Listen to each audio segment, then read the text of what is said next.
Buenos días a todos. En primer lugar, quería disculparme por estar dando esta charla en inglés y quería comenzar dándoles las gracias a los organizadores de este simposio por permitirme presentarles nuestro trabajo sobre la identificación de la feromona de agregación de la chinche de las coníferas occidentales, Leptoglossus occidentalis. Quería dedicar esta presentación a nuestro querido amigo y colega Juan Pajares, que inició este trabajo, lo lideró durante todo el proyecto, pero lamentablemente y a causa de una terrible tragedia no ha conseguido llegar a ver los resultados tan satisfactorios que hemos obtenido. Creo que no necesito explicarles que la chinche de las coníferas occidentales, Leptoglossus occidentalis, es originaria de América, llegó a Europa en la década de 1990 y es una importante plaga de las piñas de los pinos, especialmente de las comestibles, en España, en Italia y en otros países mediterráneos, aunque se ha diseminado por todos los países de Europa, incluso aquí en el Reino Unido. Se publicó un artículo en Estados Unidos que evidenciaba que los machos producen feromonas que atraen a las hembras y a los machos. Además, a comienzos de este proyecto, Juan demostró que las trampas cebadas con piñas y chinches macho atraían a un número significativo de Leptoglossus macho y hembra, mientras que las trampas cebadas con piñas y insectos hembra o con solo piñas atraían a muy pocos insectos. Esta es una buena evidencia de que los machos producen una feromona que atrae a los insectos tanto macho como hembra.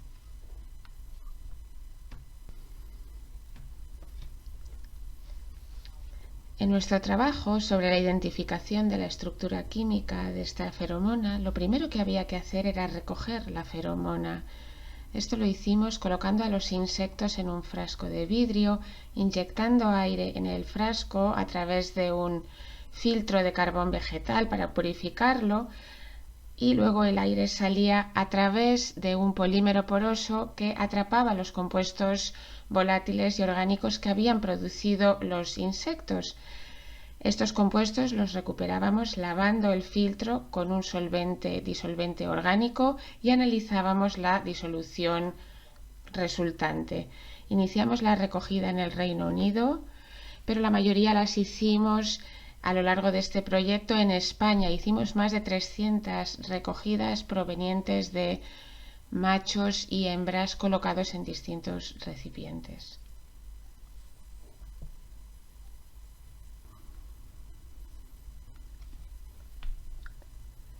Podemos analizar las muestras recogidas utilizando diversos métodos. El primer método es la cromatografía de gases, GC, acoplada al registro electroantenográfico procedente de la antena de los insectos. La mayoría de los insectos detectan las feromonas y otros compuestos a través de los receptores que tienen las antenas, y utilizando este dispositivo de EAG podemos registrar los cambios eléctricos que se producen en las antenas cuando los insectos están expuestos a las feromonas.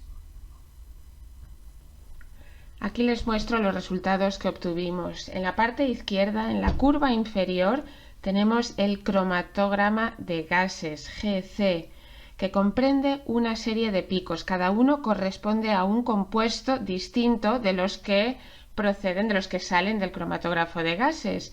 Las otras dos curvas son las respuestas electroantenográficas de dos insectos distintos ante estos compuestos procedentes del cromatógrafo. Podemos ver que hay una única respuesta, indicada aquí con el asterisco, solo a uno de los compuestos procedentes del cromatógrafo. En la parte derecha hemos ampliado este gráfico y se puede ver nuevamente que los dos insectos han respondido de manera sistemática y coherente a un pequeño pico en el cromatograma, mientras que no ha habido respuesta a los picos más altos y más abundantes del cromatograma. Esto es una buena prueba de que El compuesto que desencadena la respuesta EAG es un componente de la feromona que produce el insecto macho, porque solo lo hemos encontrado en las muestras procedentes de insectos macho, pero no estaba presente en las muestras procedentes de insectos hembra. También podemos analizar las muestras recogidas mediante cromatografía de gases acoplada a espectrometría de masas, GCMS, y esto nos da espectros de masas de los compuestos, que nos ayuda a determinar la estructura de los compuestos. En esta diapositiva les muestro los resultados que obtuvimos aplicando la cromatografía de gases acoplada a la espectrometría de masas. La gráfica que aparece aquí es el cromograma procedente del cromatógrafo de gases, que es muy similar a la gráfica que les mostré anteriormente. Cada uno de los picos representa a uno de los compuestos que sale del cromatógrafo de gases y podemos registrar también los espectros de masas de estos compuestos y compararlos con los espectros de una librería enorme que tenemos de compuestos conocidos. Utilizando esta librería pudimos identificar algunos de los compuestos presentes: longifoleno, bergamoteno, cariofileno y geranato de metilo. También registramos el espectro de ese compuesto desconocido que desencadena la respuesta electroentenográfica, indicada aquí con un asterisco. Y en la parte inferior derecha de la diapositiva vemos el espectro de masas de este compuesto que provoca la respuesta EAG activa, que provoca la respuesta electroantenográfica. Podemos utilizar estos y otros datos en el proceso de identificación de la estructura del compuesto procedente del espectro de masas, y podemos decir que probablemente sea un hidrocarburo sesquiterpénico con un peso molecular de 202, que corresponde a una fórmula molecular C15H22, pero este espectro no coincidía con ninguno de los que teníamos en nuestra librería, así que no éramos capaces de interpretar el espectro, el desglose de este compuesto en lo que respecta a su estructura molecular. Sin embargo, durante nuestro trabajo nos enteramos de que ese mismo compuesto lo había detectado Jocelyn Miller de la Universidad de California en muestras procedentes de compuestos volátiles producidos por Leptoglossus zonatus, así que colaboramos con Josephine para identificar la estructura química de este compuesto. Incluso así tardamos un montón de años para identificar esa estructura, que es la que aparece aquí en la parte inferior derecha de la diapositiva, este hidrocarburo sesquiterpénico no saturado que denominamos leptotrieno. Este leptotrieno se puede sintetizar a partir de beta-cariofileno. El beta-cariofileno hay muy poco a escala comercial, pero en solo 5 pasos se puede transformar en leptotrieno. Sin embargo, los pasos de los que consta esta síntesis tienen un rendimiento muy poco bajo y el rendimiento global es de solo el 1%. Además, uno de los pasos requiere utilizar paladio, que es muy caro, así que a pesar de que podemos utilizar este proceso para sintetizar leptotrieno a escala de laboratorio, hay que mejorarlo mucho para poder sintetizar o generar la feromona a nivel comercial. Tal y como he dicho anteriormente, también detectamos lo que posiblemente sea componentes menores de las feromonas. Entre ellos detectamos geranato de metilo, que siempre estaba presente cuando el leptotrieno estaba presente y siempre en una proporción similar de aproximadamente 3:1. Sin embargo, el leptotrieno no desencadena la respuesta electroantenográfica EAG que mostré anteriormente. También detectamos otros compuestos sesquiterpénicos, por ejemplo longifoleno, presente en cantidades mínimas, probablemente procedente de las ramitas de pino de las que se alimentan los insectos, y en ocasiones también detectamos transalfa bergamoteno y beta-cariofileno, pero no siempre los detectamos y por lo general estaban presentes en cantidades bastante bajas. Me complace contarles que el leptotrieno sintético desencadena una fuerte respuesta electroantenográfica, EAG, en la antena del leptoglossus, que es similar a la que desencadena el compuesto natural. En la gráfica de la izquierda podemos ver el registro electroantenográfico obtenido cuando se expone a los insectos a la feromona natural. Vemos una fuerte respuesta EAG indicada con el asterisco a ese pico de tiempo de retención 8,49. A la derecha es el registro electroantenográfico obtenido en las mismas condiciones, pero cuando se expone a los insectos a la feromona sintética. Ahí también ese pico de 8,49 desencadena una fuerte respuesta en los receptores de la antena de los insectos, confirmando que la estructura química que hemos identificado era la correcta. Los trabajos de campo los realizamos en el año 2021. Llevamos a cabo ensayos de campo tanto en Palencia como en Valladolid y utilizamos septos de goma que actuaron como dispensadores, un modelo que habíamos estudiado ya en el laboratorio y que habíamos visto que producían la liberación controlada del compuesto con el que estaban cargados. Y los cargamos estos septos con 1 miligramo de feromona. Utilizamos trampas tanto negras como transparentes de paletas cruzadas y probamos a cargarlas con diferentes muestras, incluido el leptotrieno solo y el leptotrieno mezclado con esos componentes menores que habíamos identificado.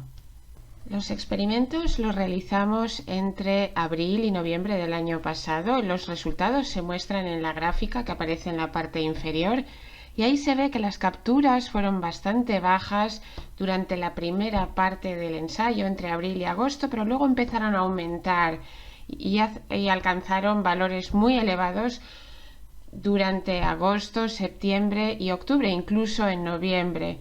Atrapamos tanto insectos machos como hembras en cifras similares y a lo largo del ensayo atrapamos más de 23.000 insectos, que creo que es una cifra bastante impresionante. Analicemos los resultados un poco más en detalle. Fijémonos en el periodo entre abril y agosto, cuando las capturas fueron bastante bajas. Analizamos 4 mezclas: el leptotrieno solo, el geranato de metilo solo, una mezcla de leptotrieno y geranato de metilo, y comparamos las capturas en estas trampas con trampas que no estaban cebadas, sin ningún cebo. Los resultados se muestran en la gráfica de la parte inferior. Las trampas sin cebo capturaron prácticamente ningún insecto. Las trampas cebadas con geranato de metilo atraparon algunos insectos, aunque las diferencias no eran estadísticamente significativas respecto a las trampas sin cebo, pero las trampas cebadas con leptotrieno se capturó un número significativo de insectos y al mezclar el leptotrieno con geranato de metilo capturamos aún más insectos, aunque en esta fase, en este periodo, las capturas fueron tan bajas que las diferencias no resultaron ser estadísticamente significativas. Analicemos ahora el periodo en el que las capturas fueron mucho más elevadas, entre septiembre y noviembre. Probamos 4 mezclas de feromonas distintas: el leptotrieno el solo, el leptotrieno más geranato de metilo y luego una mezcla de 3 componentes: leptotrieno, geranato de metilo y el transalfa bergamoteno, que también habíamos identificado como un posible componente menor de la feromona, y comparamos las capturas en estas trampas con las capturas en trampas sin cebo, no cebadas. Desglosamos los resultados según el tipo de trampa, negra o transparente. Los valores son muy similares. En las trampas sin cebo no se capturó prácticamente ningún insecto y al cebarlas el número de insectos atrapados fue bastante elevado. Con leptotrieno los resultados fueron buenos. Al añadir el geranato de metilo los valores aumentaron, las capturas aumentaron un poco, ligeramente nada más, aunque las diferencias fueron significativas en el caso de los insectos hembra. Pero al añadir el transalfa bergamoteno a la mezcla de dos componentes no tuvo ningún efecto sobre el número de capturas, ni aumentaron ni disminuyeron. Tal y como he dicho antes, atrapamos tanto insectos macho como insectos hembra. Estos son los resultados desglosados según el tipo de trampa, blanca o transparente. Y tal y como dije antes, por lo general se capturaron más hembras que machos. En algunos casos las diferencias fueron significativas, que indicamos mediante un asterisco, pero básicamente las cifras de machos y de hembras atrapadas en todas las trampas y con todos los tipos de mezcla de feromonas fue bastante similar. También podemos analizar los resultados según el tipo de trampa. Probamos trampas negras y trampas transparentes y aquí están los resultados desglosados según machos y hembras. Con ambas trampas capturamos un número bastante considerable de insectos, aunque con las trampas transparentes las cifras fueron un poco más elevadas.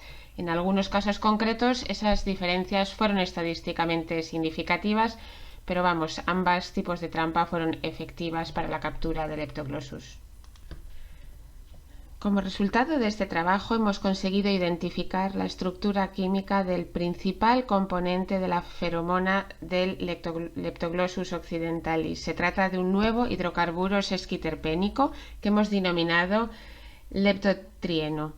Hemos demostrado que el compuesto sintético, el leptotrieno sintético, también desencadena una fuerte respuesta electroantenográfica en las antenas del Leptoglossus. Y además, el compuesto sintético resulta muy atractivo tanto para los Leptoglossus machos como en las hembras, y esto lo hemos demostrado mediante experimentos de campo. Por supuesto, queda mucho trabajo por hacer. Como he mencionado anteriormente, se puede sintetizar el leptotrieno en el laboratorio, pero hace falta mejorar este proceso para escalarlo y abaratarlo y poder producir el leptotrieno a nivel comercial. También hay que estudiar otros dispensadores de liberación lenta, en particular para reducir la cantidad de feromona con el que hay que cargar el dispensador, porque eso reduciría los costes. Hemos probado trampas negras y trampas transparentes, pero creo que hay que hacer más trabajo en el color de las trampas, porque por ejemplo en el Leptoglossus cenatus se demostró que las trampas amarillas resultan más atractivas para estos insectos que el resto de trampas. Así que hay que analizar y hay que estudiar con el Leptoglossus occidentalis también el efecto que tiene el color de la trampa. Una vez que tengamos optimizada la trampa, hay que determinar la relación entre las trampas y las capturas en estas trampas y el daño que provoca este insecto para poder obtener un sistema de monitorización eficiente. Además, en el futuro podemos investigar la posibilidad de utilizar, para poder controlar el Leptoglossus, se puede intentar utilizar trampas masivas, aunque esto requerirá el registro de la feromona. Pero para poder utilizarlo en estas prácticas de control de daños. Y para terminar esta charla, me gustaría dar las gracias. Agradecemos enormemente a la Junta de Castilla y León por financiar este trabajo, tanto la parte de laboratorio como la parte del trabajo de campo de las trampas realizado durante el año 2021. También agradecemos a Juan Carlos y al Centro de Salud Forestal de Calabazanos por facilitar nuestro trabajo y ayudarnos en el trabajo de campo. Laura le gustaría reconocer y dar las gracias porque es beneficiaria de becas del Fondo Social Europeo y de la Consejería de Educación de Castilla y León. Y para terminar, pero no por ello menos importante, agradecemos a Eudaldo que haya montado todos los ensayos y que nos haya ayudado a colocar las trampas y a contar y a sexar los insectos. Cuando comenzamos este proyecto estoy seguro que no pensaba que iba a tener que contar tantísimos. Muchísimas gracias.